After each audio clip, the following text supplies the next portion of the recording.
What is going on, Pokemon fans? CWpoke here, back with a brand new VGC 2016 analysis video, and in today's analysis we are going to be looking over Dialga, the temporal Pokemon. At least I believe it's the temporal one. But yes, this Pokemon is actually a lot lesser used compared to the other Pokemon we've been analyzing. But here's the thing, I've been hearing a lot of complaints about the VGC 16 metagame already being way too narrow. It is way, not creative at all. There's no diversity whatsoever. It's Groudons and Xerneases everywhere. So I figured it would be nice to take a step away from the most common Pokemon and look into some other options that you can possibly consider. Something that can kind of give you a little bit more of a unique edge to your team. And Dialga is a Pokemon that's fairly unexplored right now. So I figured we'd kind of dive into some early glimpses of what Dialga could possibly do. Now, looking at some of the basic information, Dialga has a base stat of 100 HP, 120 defense, and 100 special defense, giving it some pretty decent bulk altogether. A little lighter on the special defense side, but it's got pretty good defense to boot. And for its offensive stats, it's got 120 attack and 150 special attack. Now again, this is one of those instances you're going to pretty much always see Dialga running special attacking moves. However, I've heard of people flirt with the idea of using moves like Iron Head to hit some Pokemon on the defensive side, but I think it's probably more versatile to just go with the special attacking side since it has more. And it also has base 90 speed, which is a pretty interesting speed tier. It speed ties with the primals. Primal, Groudon, and Kyogre to be exact. So that is a very important speed tier, and honestly kind of an iffy one. It's a really risky speed tier. There's a lot of guesswork involved when it comes to the opponent's team and what their primals may be running. Now the abilities can be pressure or telepathy. It's hidden ability. Now one thing to note is that as of this video, you can only get a modest Dialga with telepathy because it is actually only an event Pokemon right now. You cannot get telepathy through any other means and have it be VGC compatible or viable. So you're probably going to have to run with pressure if you want to run a different nature. On the plus side, there's not too many spread moves that Dialga is really going to be wanting to dodge on your side. So, I mean, it does help against Earthquakes, but in this format, you're not really seeing Earthquake. You're seeing a lot of Precipice Blades and Earth Powers. So, that may not have to be a huge worry on your end. Now, its typing is Dragon and Steel, which is actually pretty nice. It allows it to kind of, bypass some of the would-be pretty big weaknesses like Ice, Dragon, and Fairy typing. It's neutral to all those because of that Steel typing, which does help with that a lot. However, it does now open it up to the fact of being weak to ground and being neutral to fire. And if you're probably already thinking of a Pokemon that loves to use both those moves, yes, Primal Groudon. So it's a little iffy. It's kind of one of those 50-50 trade-off kind of typings. It's good in some ways, bad in the others.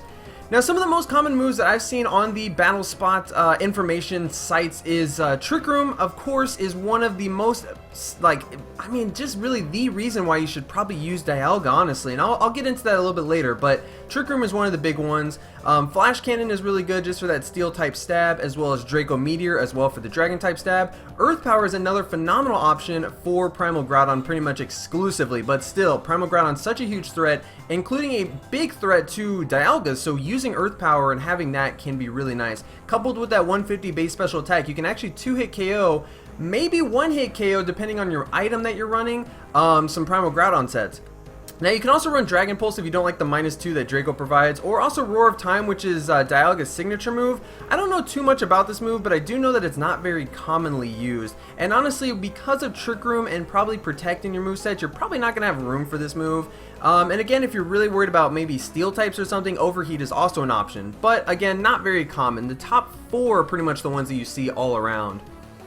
Now, some of the common items, this is actually kind of where you can see that Dialga is still a little up in the air as far as what people are running it with, and these numbers have changed significantly since the last time I checked. But the most common item that we're seeing is Shuka-Berry, which is pretty obvious. It weakens ground type super effective moves, so people who are using Dialga obviously worried about Primal Groudon's Precipice Blades or Earth Power. This definitely helps it survive some of those strong hits. Lumberry is another surprising option, honestly, in my opinion. I don't see why it's so popular, but I guess people who are wanting to maybe set up Trick Room and not have to worry about Smeargle's Dark Void, I guess that could actually be a huge reason alone to use a Lumberry. And then the Adamant Orb is a pretty unique option. It is an exclusive item for Dialga. It buffs Steel type and Dragon type moves that Dialga uses by 1.2. So it's like a, I believe like an Expert Belt, except it just works anytime you use a Dragon or a Steel type move. And this is pretty nice. It doesn't give you the 1.3 boost that Life Orb does, but it also doesn't take away from your health, and Dialga is a Pokemon that's going to really want that bulk and really appreciate the bulk. So Life Orb again also at 11%, so a very common other, you know, alternative choice, and also surprisingly Choice Specs for number 11. This is another pretty interesting one, but you know, I'm guessing that Choice Specs really does allow you to pick up some cool Okos. I haven't actually run the Calyx, but I believe it probably can take out a Xerneas at, you know, +0 special defense before a Geomancy, and I wouldn't doubt that a Choice Specs Earth Power from Dialga could probably Oko non-bulky Groudons. That's something where you're going to kind of want to run the damage calcs, but again, I will kind of elaborate why I haven't really looked into that stuff towards the end. But now let's go ahead and take a look at one of these sets. This one I just kind of came up with. I decided to make a full, just a full-blown Trick Room Dialga. This one is dedicated to setting up Trick Room.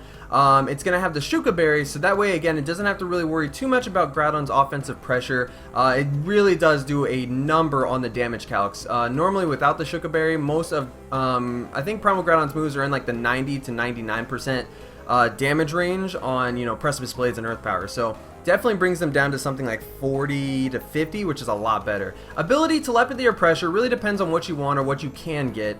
I guess in this instance, it's actually, you wouldn't want Telepathy because I didn't include Modest Nature, so you're probably going to want to have Pressure on this one. And for the EVs, I went with 252 HP, 108 Defense, 76 Special Defense, and those are just general bulk. I believe those help you live a lot of different moves, you know. Again, with the Shuka Berry, you don't really have to worry too much about Primal Groudon. However, I believe this is enough to live an Eruption in the Sun at full health. So I think that helps you live that, which is good, because that's just such a huge hitting move in general. And the 108 defense really helps against Adamant Mega Kangaskhan's low kicks, because that's a really strong move that you might have to worry about as well. Because it is that steel typing, it also does gain a weakness to fighting, not as focused on as the ground typing, obviously, but Mega Kangaskhan's low kick is still a very viable move, and it could be an easy way to stop a Dialga in its tracks. So I gave it some more defense for that reason. And then 72 special attack was pretty much just a dump. But at the same time, too, this does help it Oko or 2-hit KO just about any Xerneas and Groudon that's out there, including bulky Groudon. So, just a really good way to, you know, pour some special attack EVs and make sure that you get those 2-hit KOs that you're going to want. As far as nature goes, this one really depends. Neither one, like, none of these natures really change the calculations that much, but I went with mainly quiet just so you can guarantee you have more offensive pressure because it adds your special attack. Or you could go with relaxed if you're worried a little bit more about the defensive side, or sassy if you're worried about the special defensive side. Sassy probably helps you out a little bit more against, you know, Moonblast. I believe a sassy natured Dialga here has like a 15% chance of living a +2 Moonblast from Xerneas. Not the most reliable damage calc by any means, but also trying to live a +2 Xerneas' Moonblast at full health takes a lot of EVs already, so you probably want to worry about different means of surviving that.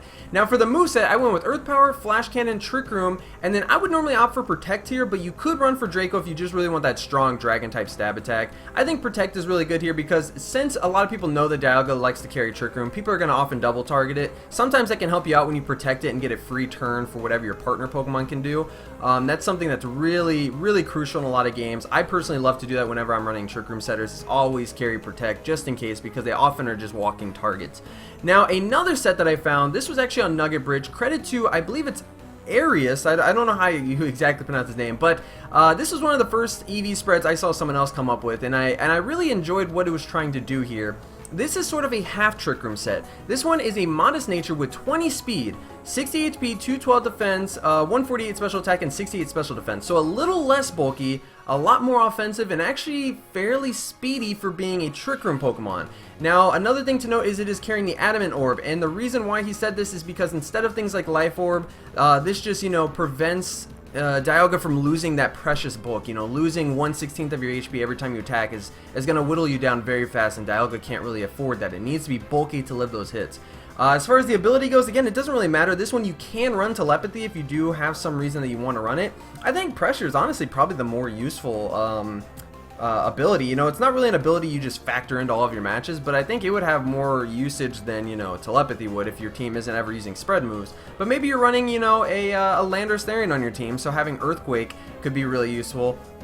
And, you know, telepathy will prevent you from getting hit by that. So that's always really nice to have. But if you don't have any spread moves, telepathy probably going to be pretty pointless. Now, the moveset was Draco Meteor, Flash Cannon, Trick Room, and Protect. Again, to set up Trick Room and just, you know, be able to fire off those strong stab attacks, especially when buffed by the Adamant Orb. Now, this moveset, the reason why it's 20 is because he actually argued that this Dialga should not be full min speed.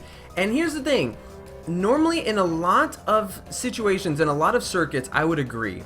Running full-blown Trick Room makes your team very, very reliant on having Trick Room set up, and then when it's not set up, you are instantly just the slowest thing on the field, and you're just susceptible to losing all your Pokemon because they've surely taken some chip damage during those Trick Room turns. Now, this Dialga kind of doesn't have to rely on Trick Room so much. You can have some speed support, and, you know, maybe have Rock Tomb or Thunder Wave on your team, Icy Wind, and that'll help you outspeed some threats. Now, the reason why I don't necessarily agree with running this in this current format is because we're still seeing a lot of Trick Room Groudons and Kyogres running full-blown min speed. So at the very worst, what happens is you might set up Trick Room and it totally comes back to bite you. And in a best of 1 format, you can't really afford that. In a best 2 out of 3 format, this could be a lot more viable. In fact, it's probably the more ideal form for a best 2 out of 3 format. But in best of 1, you really can't afford losing speed ties, and setting up Trick Room and having that screw you over can be so detrimental. So this is one of those movesets that I like it, but I have to give my word of caution. Now, I'm no Dialga expert. I'm only just now looking into Dialga. I will be trying out Dialga more in the future because I just, you know, have a genuine interest in the Pokemon. But I don't believe I will be running a semi-Trick Room team. In fact, I've tried this team out before, this spread out before, and I liked it, but at the same time, too, I had that issue. I would not really know how fast their Groudon was. I would set up a Trick Room, and oh, wow, now, you know, I get outspeed because they're min speed. So it's a little rough, but on the same side too, because they both speed tie, they both have 90 base speed. Even if you're running a min speed Dialga and they're running a min speed Groudon or Kyogre, you could actually still lose the speed ties. So this is actually where I would suggest that you really focus on support. And this kind of leads me to the wrap up. I'll start with the second point so it flows a little bit better. But Dialga is a Pokemon that requires heavy support. It does not quite wall out Xerneas and Groudon. While its typing does kind of help and harm it against those two, it doesn't, like I said, it doesn't like taking a +2 Moonblast. In fact, most of the time it can't survive it.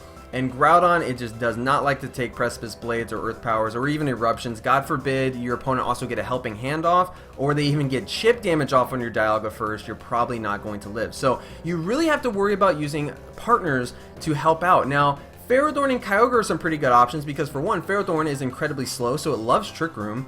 Kyogre can also be a very slow set, and it can also block out Groudon's Sun, making it, you know, not have to worry about getting hit with the Eruption. But at the same time too, Kyogre doesn't have a very high defensive stat, and that's why some Groudons run Precipice Blades, because it hits on the physical side. So that would be pretty bad, having both of those Pokemon take a nice Precipice Blades. So that's not a quite counter, but another really good option is an Amoonguss. This Pokemon can redirect, so it can redirect Moonblast, not take very effective damage because it's a part Poison type, and then once Trick Room is set up, it can freely spore just about anything except for opposing, you know, Amoonguss or just grass types in general, Ferrothorns and all that. So this is a really good option as well.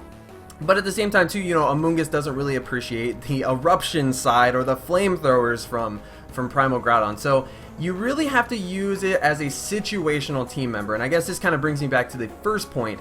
It is a very situational team member. There's a reason why you're not seeing Dialga on every single team right now. It takes up an incredibly valuable legendary slot. You're only allowed 2 legendaries on your team. You need to use them wisely, and most people just opt for Xerneas and Groudon because they're so downright powerful. However, if you use Dialga right, it can be better than Groudon and Xerneas combined because it has methods of stopping both of them. It can get the Trick Room up so it can underspeed, like basically outspeed those 2 Pokemon, and it can hit them both for strong, super effective damage. So use it only if it suits your team well. Make sure that your team has the proper support and can really handle those options as well. You know, Dialga isn't going to be the one Pokemon that just stops Groudon and Xerneas. It's going to need some help. It's going to need Fake Out, Redirection, you know, status conditions, speed control. It's going to need something else to really help it, you know, do what it's supposed to do. But otherwise, you know, again, Dialga is a Pokemon that, again, because it takes such an incredibly valuable legendary slot, you don't want to really opt for not running Trick Room, and at least in my opinion. You can feel free to run whatever you want, but Dialga's kind of niche role is that it gets Trick Room and it can use Trick Room. Now, this goes back to seeing Choice Specs, you know, way back up here. Choice Specs being 11%. I guess you could run that. It does let it OHKO a lot of things, but you really lose that benefit of having Trick Room and speed control through that. So run Choice Specs at your own whim, but I think if that's the kind of route you're going for, just a strong legendary, you know, attacker, then you're better off just going with Xerneas or Primal Groudon or Primal Kyogre or Mega Rayquaza. You know, there's better options. Dialga's main selling point, at least for me, is the fact that it gets Trick Room. It can totally outspeed those top threats by underspeeding them in Trick Room. So that is honestly why I say that if you want to use a Dialga, make sure that it is a Trick Room based Pokemon and you build a team around it, so you really have some good support and all that. But that just about concludes this analysis video. Thank you guys so much for watching.